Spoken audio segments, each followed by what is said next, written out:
যে ব্যক্তি কোনো বিষয় নিয়ে বারবার বারবার আল্লাহর বিরক্ত করে না, তারপর আল্লাহ রেগে যান।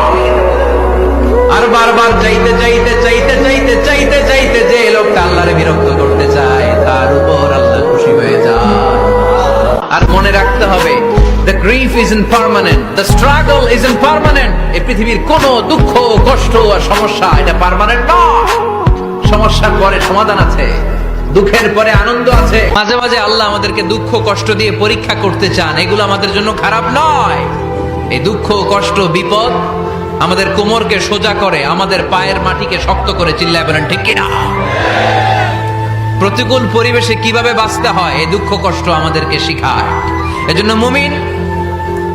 মুমিন বান্দার বৈশিষ্ট্য হচ্ছে দুঃখ কষ্ট বেদনা জ্বালা এগুলোতে সে আপসেট হয় না, সে হাল ছেড়ে দেয় না, সে ভরসা রাখে একজনের উপর। চিল্লায় বলতে হবে তিনি কে? কারণ মুমিন জানে রাত্রি যত গভীর হয় অন্ধকার তমানিসা ভেদ করে সুবহে সাদিক হয়।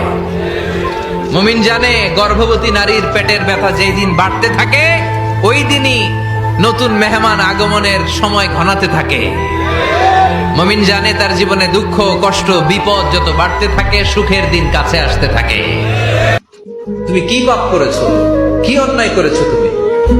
তুমি জানো না আমার রব কত মেহেরবান, তিনি কত দয়ালু, তিনি ভালোবাসার আধার, তিনি করুণার আধার। তোমার পাপ অন্যায় যদি হয় খালের পানির সমান, বিলের পানির সমান, আমার আল্লাহর দয়া সাগরের পানির সমান। তোমার পাপ আর অন্যায়